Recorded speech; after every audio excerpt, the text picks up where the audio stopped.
I want to talk about the word alpha and why I am so frustrated and so sick and so tired about hearing alpha.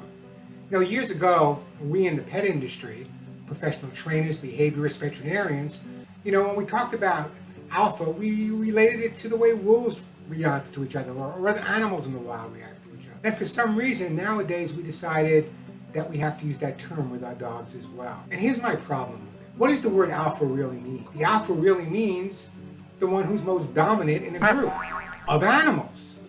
That's the key here, of animals. Our dogs are not living with other dogs for the most part. They're living with us. So when we think about alpha, and we think about this whole dominant thing, think about it from the dog's perspective. He comes into your home. Hopefully you adopted or found that perfect dog for you. And now you've been watching TV, you've been listening to the radio, except for my show, and you've come to the conclusion that now you have to be the alpha of your dog. You have to be dominant over your dog. What does that mean? That means the dog comes into the home, the husband tells the dog what to do, the wife tells the dog what to do, the 2.5 kids tell the dog what to do, throw in a grandmother, an aunt, and uncle, and a super next door neighbor, and everyone is telling his dog what to do. So in other words, everyone but the dog is in charge. And when you're in that type of situation, very often what happens is if you're bottom of the rung, you have to challenge. So I honestly believe that sometimes by overly dominating your dog, you're actually creating a situation where the dog might be more challenging.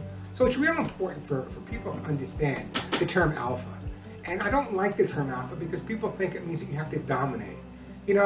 I've trained thousands and thousands of dogs, pretty much on every continent and every type of training. I never get the concept of why you have to be dominant. I mean, I understand there are certain military situations, maybe police situations. I got those, I know those well.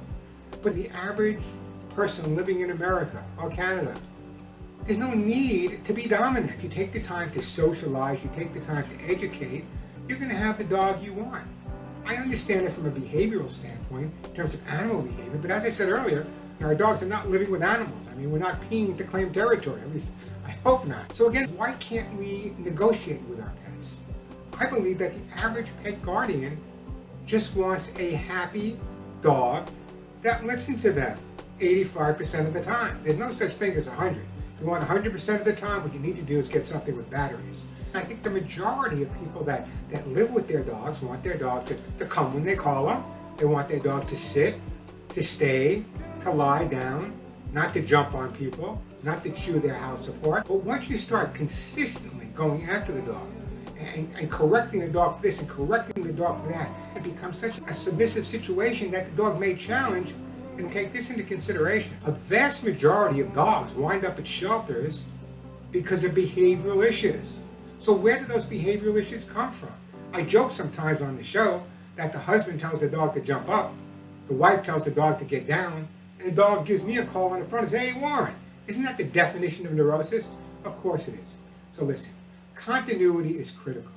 In the wild, wolves, they respond the same way. Their instinctive behavior is there. Listen, if you grew up in a household like I did on Long Island or anywhere else in America, you know there is no such thing as a consistent household. Things are always changing. Things are always happening. So again, you can't relate to that term alpha in terms of a dog living with a human family. We're crazy, we're neurotic, we're difficult, things are changing. In a pack of wolves, things are consistent, they're constant. Things don't often change that much. And again, that's really important to understand. My dogs, to me, are part of the family.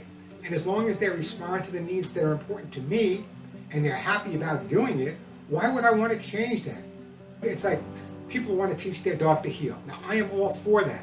Teaching your dog to walk at your left side is important, especially if you're in traffic, around a lot of people, maybe walking past a school, you want your dog to be alongside of you. But then when I take my dog for a walk, it's not my walk.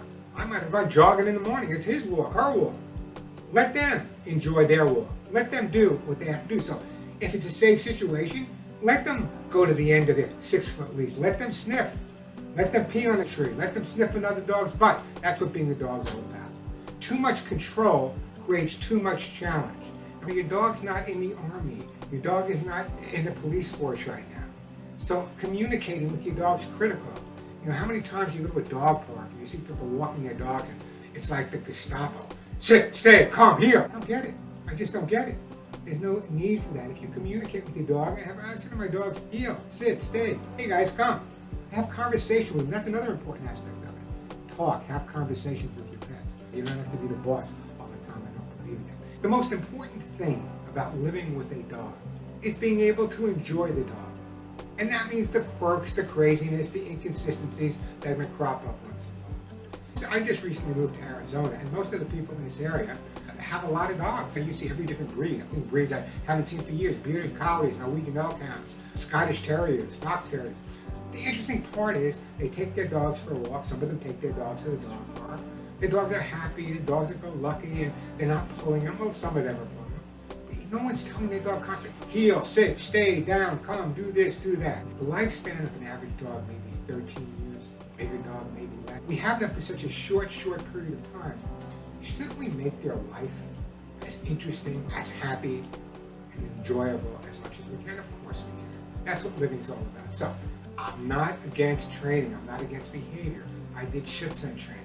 I did ring sport training. I got a lot of training I don't want to talk about. But the important thing to remember is we're not talking about that. We're talking about the average dog living in your house. You know, the dog that's now named Susie, Jake, and Al. No more Queenie and Blackie because now they're part of the family, so we give them those family names. Again, pro-education, pro your dog learning, pro keeping them mentally stimulated. Get them into more advanced training if you want to. Get them into obstacle courses and all different types of agility courses if you want. Or make your backyard into a fun playground for your dog. I've done it. You might want to try that as well. But enjoy them for the short time you have them. And remember, the most important thing you can do is tell them how good they are when they're doing nothing at all. And just give them a big hug and a big kiss. I'll more next time.